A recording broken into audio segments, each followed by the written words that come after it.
right, we're continuing with our review. We're now at number 20, and it's asked to simplify the expression, the variable expression 7t times 5. So that's 7t times 5. So basically, nice and simple expression here. You just multiply the constant factors, which is 35t. It's beautiful, isn't it? 21. 21 now is asking you to simplify expressions that are not factors, as in 7t times 5. Now they're asking you to simplify the expression 9 plus 4m plus negative 4m. So this is 9 plus 4m plus negative 4m. And we know when simplifying expressions in terms, they must be like terms, meaning they have the same variable factor and same power. This is to the power of 1. And we only combine their coefficients. There are no common constant factors, so we could just write back the 9. And we have the same term, opposite sign, which usually yields a 0. Right? 4 minus 4, 0. And our final solution is 9. Please don't write 9 plus 0 in Weber sign. They will not take that. 9 plus 0 still has to be evaluated to 9. So number 22 is asking you to simplify another expression where you'd have to apply a distributive property. So here is saying you could either say take the opposite of everything in this parentheses, right? Take the opposite, which one way of defining a negative, right? So this would be the opposite of negative 6 is positive 6y, and the opposite of negative 8 will be positive 8. So this would be my solution. Or this is saying I have one factor, negative one factor of negative 6y minus 8. So we can apply the distributive property here. So negative 1 times negative 6y will be positive 6y, and negative 1 times negative 8 will be positive 8, because when you have factors with like signs, your answer is positive. So you can look at that either way.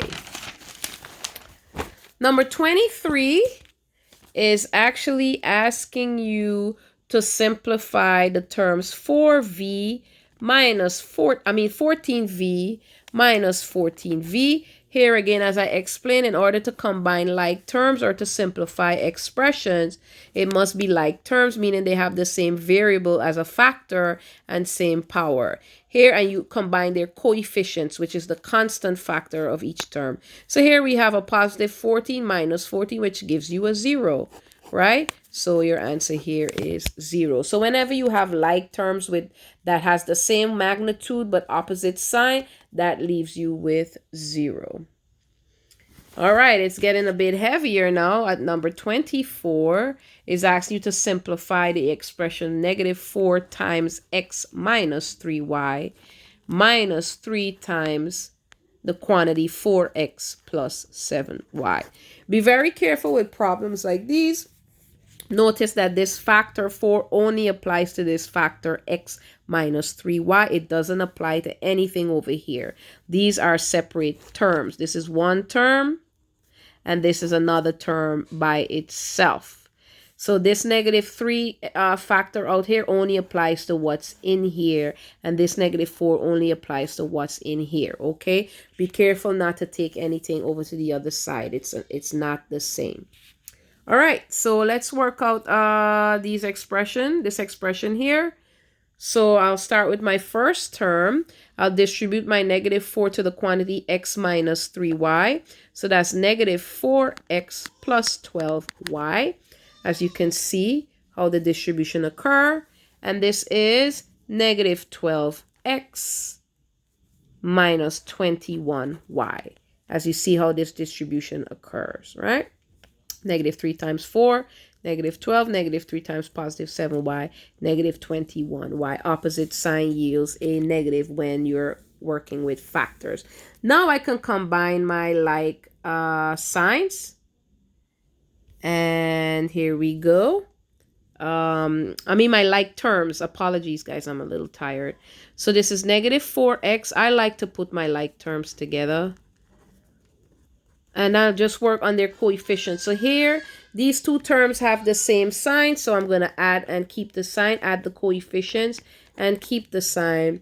And these two like terms have opposite signs. So I'm going to subtract, keep the sign of the greater magnitude. As I can see, the negative term is the greater magnitude. So this is actually negative 9y. And that's the end of my solution. All right, now we're getting on to the big kahunas here.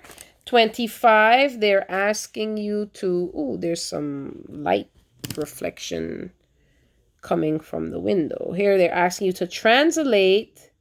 Let me see something. All right, guys, do your best. What is this? I don't know what this means. All right, they're asking you to translate into a variable expression 6 subtracted from the product of 4 and n.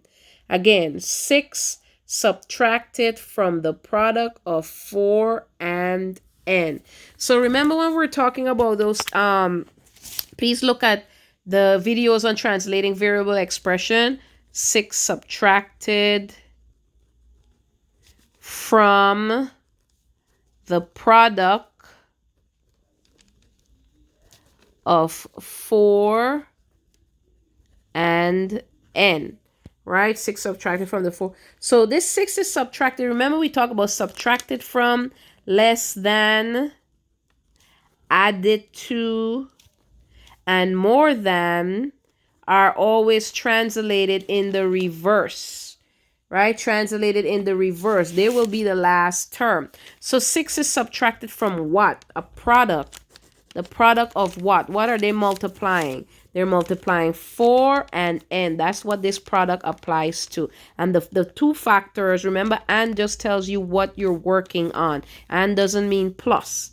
All right? It means the product of what? Well, it's going to be a product. Then it's going to be two factors. What are the two factors? 4 and n. So this is 6 subtracted from 4 and n, right? And you see 6 is subtracted from it. So just bear in mind, subtracted from, less than, added to, more than. They're always translated in the reverse. Do not write 6 minus 4n. This is saying that you're subtracting the product. It didn't ask to subtract the product. It's asking to subtract 6. Okay? All right. Number 26. We're counting down there. We're getting there. Right? So 26 is saying, it translates into a variable expression, the sum of the square of p and the cube of z. So the sum of the square of p, and the cube of z. So sum means we're adding. What are we adding? We have to find the two terms that we're adding. We're adding the square of p and, right, the cube of z. So it's p squared plus z cubed. That's our sum. All right. All right. Now 27, they're getting hot. They're getting hot. 27 is asking you to multiply these two polynomial factors, 6y square times 5x5y. So here we go. Remember this square, the base for this square is just y. It's not outside here. And the base for this fifth power is just for x. So remember I told you guys I like to put my common factors together. So I'm going to pull out my 6 and 5. I'm going to pull out my x's. And I'm going to pull out my y's. And based on the rule of exponents that I shared earlier when we were discussing on Zoom, and I do have the rules of powers in YouTube, right? When we multiplying, we can multiply our constants as normal. So 6 times 5 is 30. But when we're multiplying exponents with the same base, we add powers. So this is x to the 1 plus 5, which is x to the 6. And this is y to the 2 plus 1. We only have one factor of y. We don't need to write 1. It's redundant. But you must remember that what that 1 there is not a 0. It counts. So we have 2 factors of y and 1 factor of y. We have 3 factors of y. All right. That was number 27. Number 28 is basically asking you the same thing, but they have two different expressions. They have a to the 6, a to the 5, and a and b to the 4th. Again, I'm going to put my common factors together. So I put my a's together. Oh, this is b to the 5th power, guys. Sorry. So this is a6b to the 5th power. If a just a by itself, or a to the 1st power, b to the 4th power. So I put my a's together and I'll put my b factors together. So I have 7 factors of a, 6 and 1, and I have 9 factors of b, 5 and 4. All right, so the last, oh, not the last two actually. We're at number 29. They're asking to solve. Everyone's favorite word. They like to use it for every math problem, but here it's actually legit, right? Here you're asked to solve 8 equals to x plus 1. So it's an equation. We have an unknown. We have the positive one term affecting our unknown from being by itself. So we solve that by performing the opposite operation to both sides. It doesn't matter if you write it horizontally or vertically. And over here, the ones cancel, or you get 0, and it's 7. So x is equal to 7. And if you're not sure, just put 7 back into the original equation. You see that 7 plus 1 is 8. Number 30. Number 30 is another equation problem.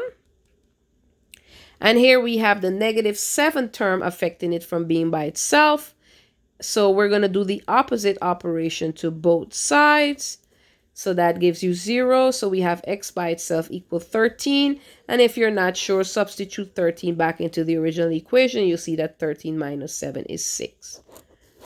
All right. Now we're down to our last question, which actually asks you to graph 4 ordered pairs. So here we are. We're going to be graphing these 4 ordered pairs with these coordinates 4, 0, -4, -4, 1, 3, and 2, 0. So let's see what that looks like. Let me see. I could provide some space right here. Alrighty, so I'm set up my rectangular coordinate system. So I make a T. The center is the origin.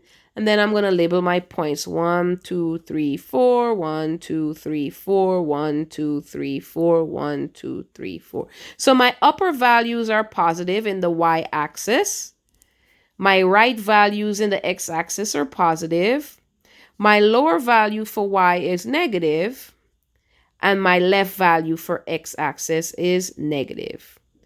Right? Remember, the x-axis runs horizontally and the y-axis runs vertically. And the points I have to plot are 4, 0, -4, -4, 1, 3, and 2, 0. The origin is my coordinate points with 0, 0. So my value for x is 0 at the origin, and my value for y is 0 at the origin. Remember, when we're plotting, we always start from 0 and go left or right on the x-axis. And then from the x-axis, we go up or down on the y-axis. So here we go. We want to plot 4. So from 0, it's a positive 4. I'm going to go 4 places to the right on my x-axis. And it says 0. Remember, y is 0 at the origin. So I'm staying right here. So that's my first point, 4, 0. The next one is saying from 0, I want to go x direction, -4 places. 1, 2, 3, 4. So that's to the left. And then I want to go down. You see my x and y 4 places because the y is negative. That means I got to go down. 1, 2, 3, 4. So right here. So my next point is approximately right here. All right, so the next value is saying that from 0, I want you to go 1 place to the right because my x is positive. And then I want you to go 3 places up because my y is positive. 1, 2, 3. So right around here, that's my 1, 3. All right. You see, I start from 0. I go 1 place, and then I go 1, 3 up. I'll show you guys we're seeing it. And then for the point, let me go back to the point before that. It says -4, -4. So x from 0, I go to left 4 places on the x-axis because it's negative. And then from the x-axis, I go down 4 places, y, because that's negative, down for y, right? And then my last point, say from the origin, I go 2 places to the right because my x is positive, 1, 2. And then I just stay there because where is y? 0. Y is 0 at the x-axis. So you just stay right there at the origin, I mean. So this is my other point, 2, 0. All right, guys, that's it for the review. If you have any questions, you know how to reach me.